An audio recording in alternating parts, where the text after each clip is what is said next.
When I think of love, I think of reading. Romance is my preferred genre because you fall in love with the story, you fall in love with your characters, you fall in love with watching them fall for each other.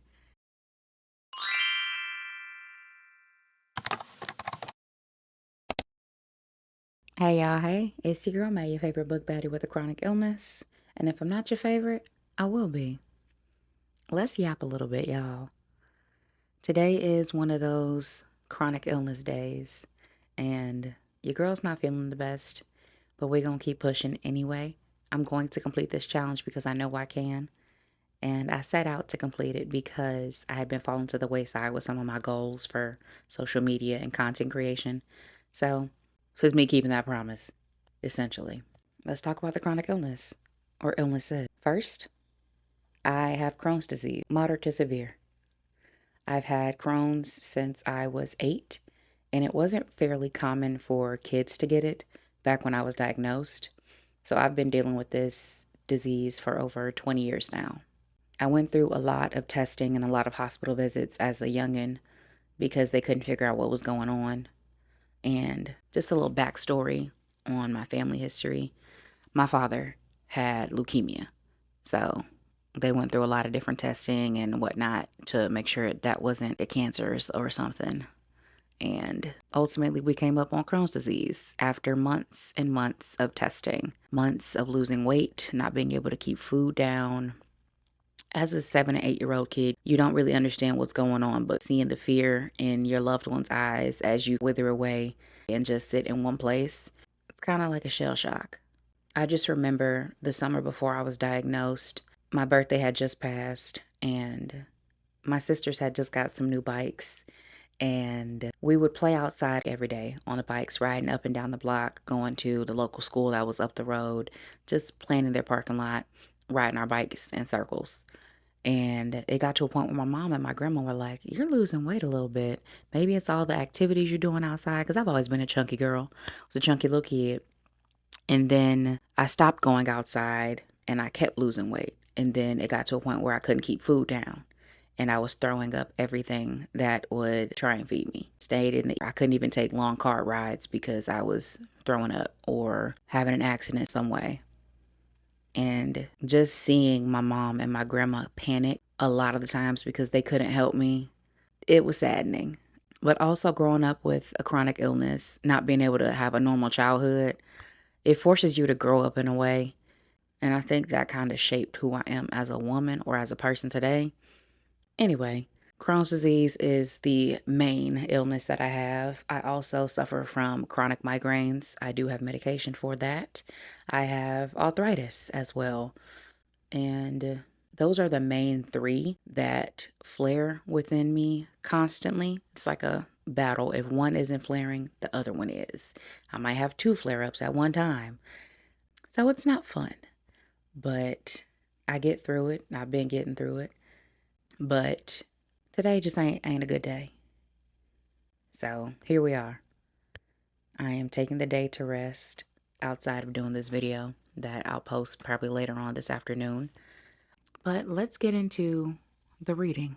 Reading to me it's an escape, but it's also like returning to my first love of sorts. I've always been a reader. Literally, my grandmother was my first teacher, and she taught me and my siblings how to read when we were 3 and 4 years old. So literally, we've always had a book in our hand. But for me, it kind of stuck as we got older. I still have a love for books, as you can tell. And this isn't even all of my books. I have a bookshelf in the hallway, and then I have my desk filled with books currently. Still waiting for my husband to buy me another bookshelf. But I've always had a love for reading. I've always read above my grade level back when I was in grade school. I think I was in first or second grade, and my grandmother was teaching fourth or fifth grade at that time, and she would call me in her classroom to sound out the words on the board, improve my comprehension, and just help me read a bit better so that I never struggled, which I really appreciated her for. Shout out to you, Nani. I am a product of your greatness. I've always had a love for reading. It was never a specific genre that I preferred as a kid. I read almost any and everything you put in front of me. And as I got older through middle and high school, I think I drifted more so towards fantasy and YA fiction. I think by the time I was a sophomore, junior, that was when I found out about romance. And I was like, oh, what's this? Not erotica or nothing like that, but cutesy love stories, closed door. Let's say that. And it kind of blossomed from there. I drifted away from fantasy for a bit and just fell in love with love stories. And I think that's where things kind of took off.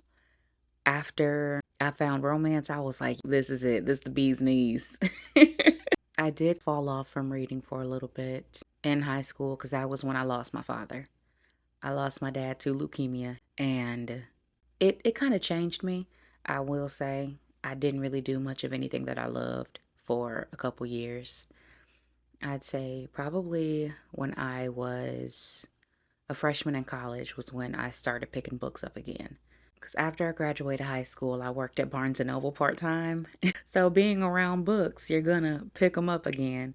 And that was when I started exploring Black literature a lot more. When I was in high school, my freshman and sophomore year, yes, I read a couple like Keisha Irvin books or maybe a Wahida Clark book here and there. But as a freshman in college, that was when I got into Sister Soldier and everybody else that was out there, Omar Tyree, Eric Jerome Dickies, and such. And that was when I fell back into fantasy, probably for a year or so. And then I let fantasy fall to the wayside again, and I ultimately went back to romance full time. And it just stuck. I've read almost romance exclusively for the last, actually, I can't even say that. I read predominantly romance for the last 10 years with a sprinkle of fantasy or YA here and there. I will say, joint book talk has opened my eyes to genres or tropes that I didn't really think that I liked. I have gotten into thriller and I love it, baby.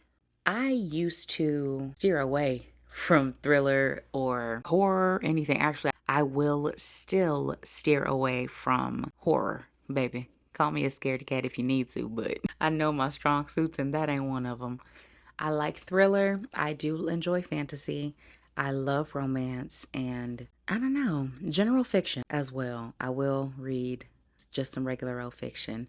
Not the biggest fan of nonfiction, but I'll read the occasional memoir or autobiography. I think it's interesting to read about someone's life through their eyes and how they experience things compared to how we view them on the outside. Like Viola Davis' book, JoJo, her book. I haven't read Will Smith's story or Jada Pinkett's, but I do want to get Kerry Washington. I want to get her book and I want to get Michelle Obama's book. I want to get those two because I want to read those memoirs. But yeah, video turned into just me yapping. And if you stick around, I love y'all. Reading for me has always been the first word I could think of, honestly, is just love. When I think of love, I think of reading. Romance is my preferred genre because you fall in love with the story, you fall in love with your characters, you fall in love with watching them fall for each other. And I think that's why I prefer it over almost all other genres. It lifts me up on my down days like today. I'm about to jump back into Joliet. Hopefully I can finish that out this week. I really hope I can as I'm resting. But this is me. I hope y'all enjoy my content. I know I do fall to the wayside sometimes, but please don't hold it against me. 9 times out of 10 is because I am struggling with one of my illnesses, and I try not to let it show much when I'm on camera because my energy is in the toilet or I'm trying to put on a face to mask the pain, and I don't want to do that to y'all. But again, this is me, my chronic illness, my love for books, and I'm a yapper. That's all I really got for y'all today. I love y'all. I will catch y'all tomorrow. Love you. Bye.